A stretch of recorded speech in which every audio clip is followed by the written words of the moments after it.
It is Sunday, December 22nd, 2019. I'm Lights Camera Jackson. Welcome to LCJ Live.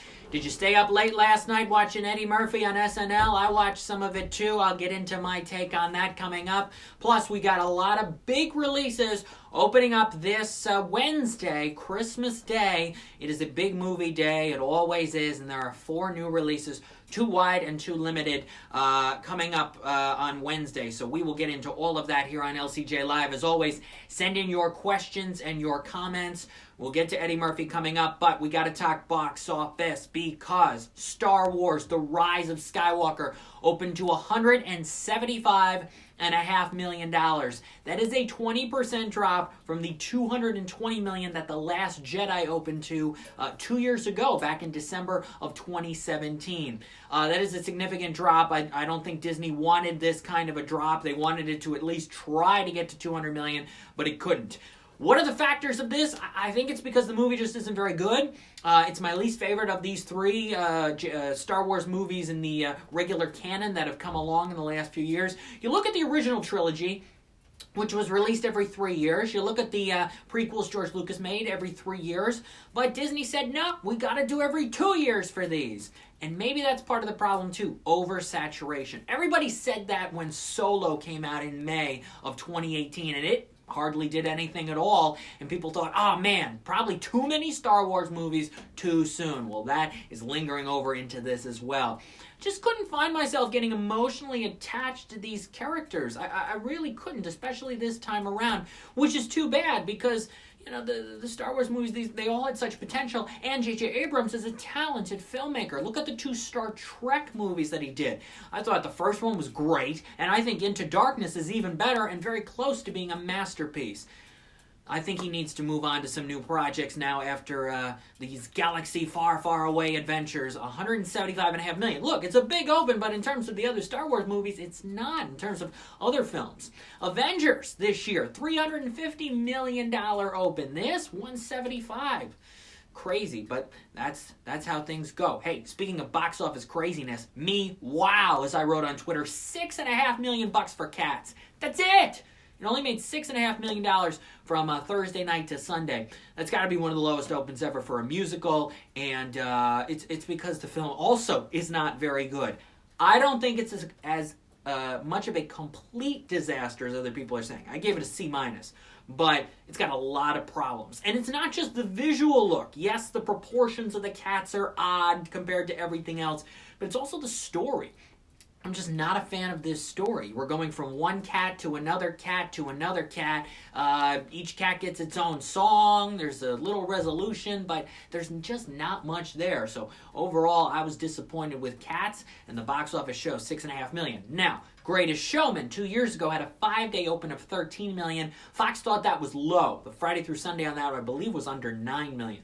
It ended up making more than $175 million total because it quickly became a phenomenon. People loved the music, Hugh Jackman, the other cast members in the movie, Zac Efron, Zendaya, and the momentum built to the point where it stayed in theaters for so long and ended up with $175 million.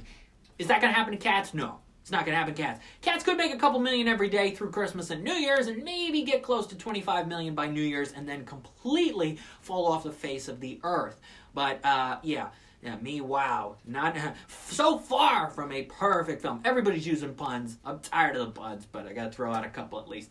Bombshell. I don't want to say it's a bomb yet because it's a tough movie to sell. It's the Megyn Kelly movie. It's the Gretchen Carlson movie. It had a wide release expansion this weekend.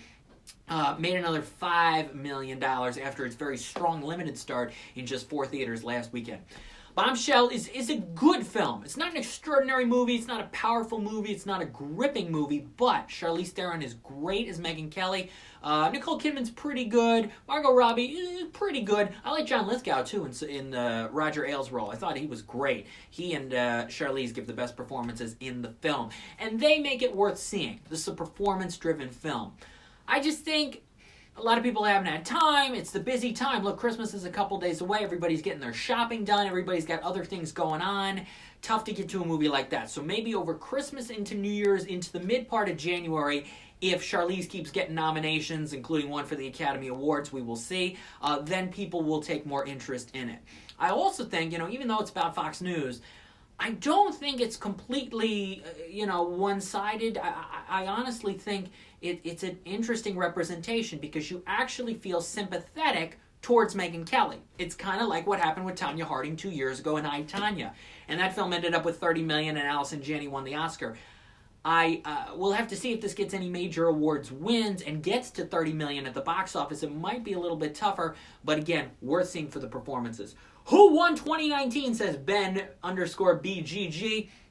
Well, in terms of movies, that's actually what I'm going to announce here. I'm going to announce it on Friday. I will be announcing my list of the 10 best movies of 2019. Look for that on Friday. I give every movie a fighting chance. I waited till I saw Star Wars and Cats in order to determine what was getting on my 10 best list. So look for my 10 best list coming at you on Friday. And this Wednesday, it is the return of the 12 Days of Movies of Christmas, the 11th time I'm doing 12 days. It is going to be out on Wednesday. Your Christmas gift that keeps on giving is coming at you on Wednesday with the new edition of 12 Days of Movies of Christmas. All right, let's get to Eddie Murphy last night on SNL. I tuned in. I am a Richard Jewell fan, by the way. Juan TX, Juan M. I am a Richard Jewell fan. Not just Kathy Bates' Golden Globe nominated performance, but Paul Walter Hauser is so good. I say, go see Richard Jewell. Give it some money. All right. Eddie Murphy, SNL. I tuned in at the beginning. SNL did a political skit. I was surprised and yet not surprised because that's what SNL is basically over the last several years. It's just a bunch of political skits. Some of it's funny, some of it's not. But even bringing back Eddie Murphy, they decided, no, we're going to just do normal political stuff at the beginning. Then Eddie Murphy comes out. The monologue may have been, for me, the highlight of the whole thing of what he did last night. Because he came out, he did some funny stuff, he did the Bill Cosby line, it was great. And then, of course, everybody else came out. Tracy Morgan, Dave Chappelle, Chris Rock, and they brought in Kenan Thompson, which was funny at the end. Eddie Murphy, I thought, did what he needed to do to get a lot of people's attention last night. He brought back the old characters like Buckwheat and Mr. Robinson and Gumby and Velvet Jones. He brought him back. Just some big laughs from people who have grown up watching those characters, and a few laughs here and there from me while watching him do these characters. But to me, there were two moments that stood out last night. One was when Eddie Murphy swore accidentally during the bad Holiday Baking Championship skit.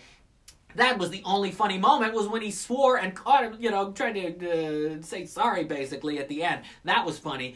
But I truly believe the biggest laugh of the night, for me, came from Tracy Morgan's line at the beginning of the monologue. When they're talking about all the money they're making off of Netflix and everything, and Tracy Morgan's like, nah, I made all my money off the road. And Eddie Murphy's like, touring? He goes, no, I got hit by a truck. That was so funny. That may have actually been the funniest, edgiest line of the entire night, and it wasn't even from Eddie Murphy. Still, I'm glad that Eddie Murphy decided to come back after 35 years. If you have not watched the interview he did with Al Roker the other day, you have to, because I genuinely laughed during that. Because he said some funny stuff about coming back and how maybe it was all planned because of Dolomite coming out and his nominations and trying to get an Oscar nomination and all of that. Watch that interview with Al Roker. Frankly, if Eddie Murphy had just come out for an hour and a half and just told stories about working in the industry and maybe brought in the other guys every once in a while, that would have been a more entertaining show, frankly, and I think it would have surprised a lot of people. But the folks at SNL don't want to take risks like that. They want to just do what they think they want to do and stay in their little box. Eddie Murphy last night stepped out of the box a little bit, which I'm glad, but that's what SNL wants to do, I guess. And that's why so many people last night commenting on social media. I haven't watched SNL like this in a long time. I haven't laughed this much at an SNL episode in so long. It's because after some of the big people left, like Tina Fey and Amy Poehler and Jimmy Fallon and Chris Rock and Sandler, and after all them left, you don't have a lot of superstars. I mean, honestly, the only two really talented people on that cast right now are Kenan Thompson and Kate McKinnon. They're the only two people that have created characters and actually deliver laughs and have over their runs. And they just stay in their box. And that's not going to please a lot of people. And that's why people were commenting last night. Thank you, Eddie Murphy, for actually bringing SNL back and semi-saving it last night with what you were able to do. Will it become a yearly thing of Eddie Murphy coming back? Who knows? I think the ultimate thing will be, Will this get him a Golden Globe win? Will this help his chances of that? And will this help his chances of getting an Oscar nomination? It is such a competitive year in the Best Actor category that I just don't know if his performance in Dolomite Is My Name is going to get him a nomination. Does he deserve one? Yes. Will it happen? There's only 5 slots. It's really tough to tell, and nobody's going to feel confident going into Oscar morning this year for that lead actor category. If you want to be a lead actor nominee, you're not going to know until they say your name or they don't on Oscar morning. There are no locks. There are no locks. I've said that in past years, but when it comes to that category specifically, there are no locks. There are some big movies opening up this Wednesday. In theaters nationwide, Spies in Disguise, the new animated comedy from Blue Sky Studios. I watched this a few weeks ago. It's all right. It's not great. Kids may enjoy it. It's kind of silly. But Will Smith's in it, Tom Holland. Reba McEntire is in it as well. And then you got Little Women, which I also watched a week or 2 ago, or maybe 3. Time is just crazy these days.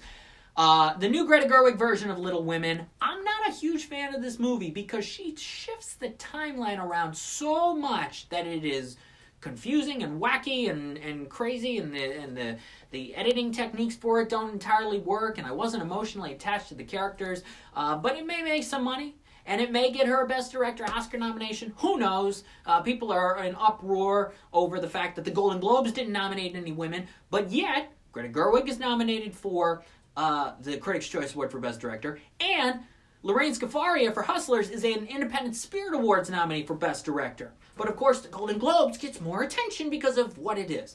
So people are in uproar about that. We'll see. Maybe she gets in the Directors Guild of America too. We will have to see. I'm thinking somebody who's going to come in and shake up everything in the Best Director category this year has to be Sam Mendes for 1917. He could win one of these big ones. He could win the DGA. His movie, 1917, it opens on Wednesday in select theaters. I have seen it. It is fantastic. It is one continuous shot, essentially, but it is really well done. And then the other movie opening up on Wednesday, Just Mercy, in select theaters. Jamie Foxx is a SAG Awards Best Supporting Actor nominee, and he deserves that nomination because it is a great performance from Jamie Foxx. Maybe one of the best performances he's given in a long time. Michael B. Jordan and Brie Larson are in it as well. If you're just used to seeing Jamie Foxx being, doing the Jeffersons thing and being funny on Beat Shazam and doing some of the other stuff, he is still a great dramatic actor, so I recommend you go see Just Mercy. Again, they open limited Wednesday, but they go nationwide, both 1917 and Just Mercy, on January 10th. They are definitely worth seeing. Spies in Disguise, guess take the kids if you want, but adults aren't going to be entirely entertained by it. And Little Women, if you're a fan of Greta, if you're a fan of Saoirse Ronan, if you like that story and you want to see the new version, I guess go. But for me, not nearly one of my favorite movies of the year. But those are the big Christmas movies. Star Wars will certainly be number 1 again next weekend. But how big of a drop will it have over Christmas? That'll be interesting to see. One more movie I have to tell you about that opens on Friday is Clemency. Alfre Woodard gives one of the absolute best performances of the year as a death row prison warden. It is opening in limited release on Friday, and what needs to happen, she's an Independent Spirit Awards nominee, but got snubbed by Golden Globes, Critics' Choice, and SAG. May get snubbed by BAFTA too. I don't know how many of those people have seen it, but the Academy members need to see Clemency. They gotta nominate her as a surprise Best Actress nominee. I hope it happens. One of the ones I'm rooting for to be a surprise acting Oscar nominee. There seems to be one of those every year. I'd like to see it either go to Alfre or Paul Walter Hauser, who's amazing in Richard Jewell. But that film's getting a lot of negative attention, which is too bad. Let's shine a light on Clemency. Let's get Alfre that Best Actress Oscar nomination. So, this Wednesday, 11th edition of 12 Days of Movies of Christmas, and on Friday I announced the 10 best movies of 2019. Look for that all over social media. For more of my takes on Star Wars and Cats, go to lights-camera-jackson.com. Follow me on Twitter at LCJ Reviews, Instagram at LightsCamJackson. Have a safe, happy, Merry Christmas, everyone. Enjoy it, and we'll see you back here next Sunday at 12 p.m. Eastern. We'll talk about the best and the worst of 2019, what happened at the box office, all of that.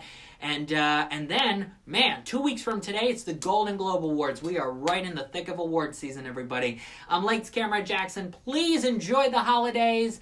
I'll see you next Sunday at 12 p.m. Eastern for another LCJ Live. Hope you get everything you're wishing for this Christmas from the big guy at the North Pole. Bye-bye, everybody.